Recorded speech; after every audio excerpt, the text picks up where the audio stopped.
जय श्री राम जी भक्तों। आज हम अरण्य कांड में प्रवेश करेंगे। श्री गणेशाय नमः। श्री जानकी वल्लभो विजयते। श्री रामचरित मानस तृतीय सोपान अरण्य कांड श्लोक। मूलं धर्मतरोर्विवेक जलधेः पूर्णेन्दुमानन्दं वैराग्याम्बुजभास्करं तापहं महाम्भोधर पूगपाटन विधौ श्वः शाम्भवं शङ्करं वन्दे ब्रह्माकुलं शङ्कलमनं श्रीरामभूपप्रियं शान्द्रान्दपयोदव सौभगतनुं पीताम्बरं सुन्दरं पाणो बाणशरासनं कटिलसन्तूणीरभारं वरं राजीवायतलोचनं घृतजटाजूटेन शोभितं सीतालक्ष्मणसंयुतं पथिगतं रामाभिरामं भजे। उमारामगुणगूढ पंडितमुनिपावहि विरति पावहि मोह विमूढ़ जे हरि विमुख न धर्मरति। सियाराम। धर्म रूपी वृक्ष के मूल विवेक रूपी समुद्र को आनंद देने वाले पूर्ण चंद्र वैराग्य रूपी कमल के विकसित करने वाले सूर्य पाप रूपी घोर अंधकार को निश्चय ही मिटाने वाले तीनों तापों को हरने वाले मोह रूपी बादलों के समूह को छिन्न भिन्न करने की विधि क्रिया में आकाश से उत्पन्न पवन स्वरूप ब्रह्मा जी के वंशज आत्मज तथा कलंकनाशक महाराज श्री रामचंद्र जी के प्रिय शंकर जी की मैं वंदना करता हूँ, जिनका शरीर जलयुक्त मेघों के समान सुंदर श्याम वर्ण एवं आनंद घन है, जो सुंदर वलकल का पीत वस्त्र धारण किए हैं, जिनके हाथों में बाण और धनुष है, कमर उत्तम तरकस के भार से सुशोभित है, कमल के समान विशाल नेत्र हैं और मस्तक पर जटाजूट धारण किए हैं। उन अत्यंत शोभायमान श्री सीताराम जी और लक्ष्मण जी सहित मार्ग में चलते हुए आनंद देने वाले श्री रामचंद्र जी को मैं भजता हूँ। हे पार्वती, श्री राम जी के गुण गूढ़ हैं। पंडित और मुनि उन्हें समझकर वैराग्य प्राप्त करते हैं, परंतु जो भगवान से विमुख हैं और जिनका धर्म में प्रेम नहीं है, वे महामूढ़ उन्हें सुनकर मोह को प्राप्त होते हैं। पुर नर भरत प्रीतिमय गाई मति अनुरूप अनूप सुहाई। अब प्रभु चरित सुनहु अति पावन करत जे बन सुर नर मुनि भावन। पूर्ववासियों के और भरत जी के अनुपम और सुंदर प्रेम का मैंने अपने बुद्धि के अनुसार गान किया। अब देवता मनुष्य और मुनियों के मन को भाने वाले प्रभु श्री रामचंद्र जी के वे अत्यंत पवित्र चरित्र सुनो, जिन्हें वे वन में कर रहे हैं। एक बार चुनि कुसुम सुहाए निज कर भूषण राम बनाए। सीत ही पहिराए प्रभु सादर बैठे फटिक शिला पर सुंदर। एक बार सुंदर फूल चुनकर श्री राम जी ने अपने हाथों से भांति भांति के गहने बनाए और सुंदर स्फटिक शिला पर बैठे हुए प्रभु ने आदर के साथ वे गहने सीता जी को पहनाए। सुरपति सुत धरि बायस बेशा सठ चाहत रघुपति बल देखा।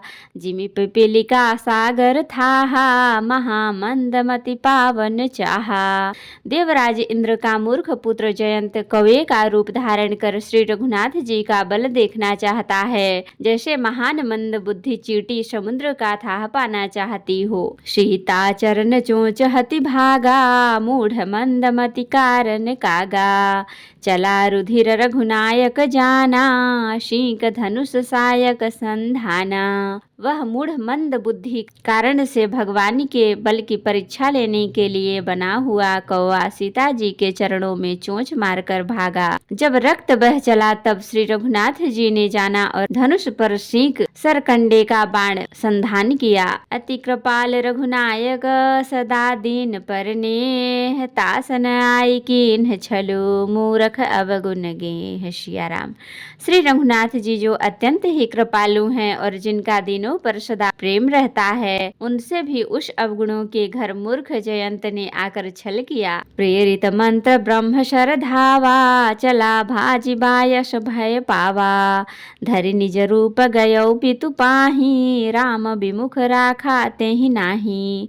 मंत्र से प्रेरित होकर वह ब्रह्म बाण दौड़ा, कौवा भयभीत होकर भाग चला। वह अपना असली रूप धारण कर पिता इंद्र के पास गया। तब श्री राम जी का विरोध जानकर इंद्र ने उसको नहीं रखा। भा निराश उपजी मन त्रासा, जथा चक्र भय ऋषि दुर्वासा। ब्रह्म धाम शिवपुर सब लोका, फिर आश्रमित व्याकुल भय शोका। तब वह निराश हो गया, उसके मन में भय उत्पन्न हो गया, जैसे दुर्वासा ऋषि को चक्र से भय हुआ था। वह ब्रह्मलोक, शिवलोक आदि समस्त लोकों में थका हुआ और भय शोक से व्याकुल होकर भागता फिरा। काहू बैठन कहा न ओही, राखी को सकई राम कर द्रोही। मातु मृत्यु पितु समन समाना, शुधा होय विष सुनु हरि जाना। पर रखना तो दूर रहा, किसी ने उसे बैठने तक के लिए नहीं कहा। श्री राम जी के द्रोही को कौन रख सकता है।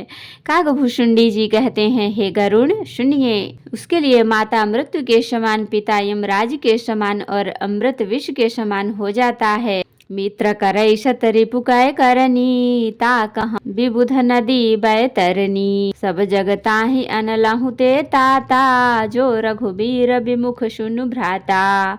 मित्र सैकड़ों शत्रुओं की शिकरनी करने लगता है। देव नदी गंगा जी उसके लिए वैतरणी यमपुरी की नदी हो जाती हैं। हे भाई सुनिए, जो श्री रघुनाथ जी के विमुख होता है, समस्त जगत उसके लिए अग्नि से भी अधिक गर्म जलाने वाला हो जाता है। नारद देखा बिकल जयंता, लागी दया को मलचित संता। पठवा तुरत राम पहिताही, कहसी पुकारी प्रणत हित पाही। नारद जी ने जयंत को व्याकुल देखा तो उन्हें दया आ गई, क्योंकि संतों का चित्त बड़ा कोमल होता है। उन्होंने उसे समझाकर तुरंत श्री राम जी के पास भेज दिया। उसने जाकर पुकार कर कहा, हे शरणागत के हितकारी, मेरी रक्षा कीजिए। आतुर भय कहे सिपद जाई, त्राहि त्राहि दयाल रघुराई। अतुलित बल अतुलित प्रभुताई, मैं मति मंद जान नहीं पाई। आतुर और भयभीत जयंत ने जाकर श्री राम जी के चरण पकड़ लिए और कहा, हे दयालु रघुनाथ जी, रक्षा कीजिए, रक्षा कीजिए। आपके अतुलित बल और आपकी अतुलित प्रभुता सामर्थ्य को मैं मंद बुद्धि जान नहीं पाया था। निज कृत कर्म जनित फल पायऊं, अब प्रभु पाहि शरण तक आयऊं। सुनि कृपाल अति आरत बानी, एक नयन करि तजा भवानी। अपने किए हुए कर्म से उत्पन्न हुआ फल मैंने पा लिया। अब हे प्रभु मेरी रक्षा कीजिए, मैं आपकी शरण तक कर आया हूँ। शिव जी कहते हैं, हे पार्वती, कृपालु श्री रघुनाथ जी ने उसकी अत्यंत आर्त दुख भरी वाणी को सुनकर उसे एक आंख का काना करके छोड़ दिया।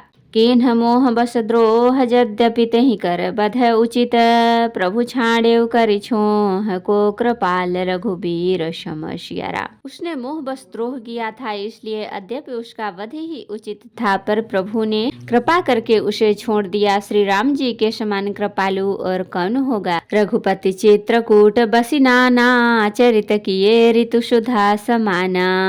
बहुरी राम असमन अनुमाना, हुई ही भीर सबहि मोहि जाना। चित्रकूट में बसकर श्री रघुनाथ जी ने बहुत से चरित्र किए जो कानों को अमृत के समान प्रिय हैं। फिर कुछ समय पश्चात श्री राम जी ने मन में ऐसा अनुमान किया कि मुझे सब लोग जान गए हैं, इससे यहाँ बड़ी भीड़ हो जाएगी। सकल मुनिन सन विदा कराई, सीता सहित चले दो भाई। अत्रि के आश्रम जब प्रभु गयऊ, सुनत महामुनि हर्षित भयऊ। इसलिए प्रभु मुनियों से विदा लेकर सीता जी सहित दोनों भाई चले। जब प्रभु अत्रि जी के आश्रम में गए तो उनका आगमन सुनते ही महामुनि हर्षित हो गए। पुलकित गात्र अत्रि उठि धाये, देखि राम आतुर चली आए। करत दंडवत मुनि उर लाए, प्रेम बारि दो जन अनहवाए। शरीर पुलकित हो गया। अत्रि जी उठकर दौड़े। उन्हें दौड़े आते देखकर श्री राम जी और शीघ्रता से चले आए। दंडवत करते हुए ही श्री राम जी को उठाकर मुनि ने हृदय से लगा लिया और प्रेमाश्रुओं के जल से दोनों जनों को, दोनों भाइयों को नहला दिया। देखी राम छवि नयन जुड़ाने, सादर निज आश्रम तब आने। करि पूजा कही बचन सुहाए, दिए मूल फल प्रभु मन भाए। श्री राम जी की छवि देखकर मुनि के नेत्र शीतल हो गए। तब वे उनको आदर पूर्वक अपने आश्रम में ले आए। पूजन करके सुंदर वचन कहकर मुनि ने मूल और फल दिए, जो प्रभु के मन को बहुत रुचे। प्रभु आसन आसीन भरे, लोचन शोभनि रखी। मुनिवर परम प्रवीण, जोरि पानिया स्तुति करत सिया राम। प्रभु आसन पर विराजमान है। नेत्र भरकर उनकी शोभा देखकर परम प्रवीण मुनि श्रेष्ठ हाथ जोड़कर स्तुति करने लगे। तो भक्तों, आज के लिए इतना ही। कल आप बहुत ही सुंदर स्तुति सुनेंगे। कथा विसर्जन होत है, विदा हो हनुमान। राम लखन सीता सहित सदा करहूँ कल्याण। कहूँ दंडवत प्रभु सन, तुम ही कहूँ कर जोर। बार बार रघुनाथ कहीं, सुरत करायहूँ मोर। नाथ एक वर मांग्यऊँ, सोई कृपा कर देहूँ। जन्म जन्म प्रभु पद कमल, कबहूँ घटे जनि नेहु। सियावर रामचंद्र की जय, बोलो बजरंग की जय, बोलो सब देवी देवों की जय। तो भक्तों, अगर वीडियो पसंद आए तो लाइक करें, शेयर करें, कमेंट करें और सब्सक्राइब भी कर लें, ताकि मेरी हर वीडियो आपको आसानी से मिल सके। जय श्री राम जी। भक्तों, आपका दिन शुभ हो। भक्तों, मेरा नया चैनल है, प्लीज़ सपोर्ट करें, सब्सक्राइब करें और लाइक भी करें।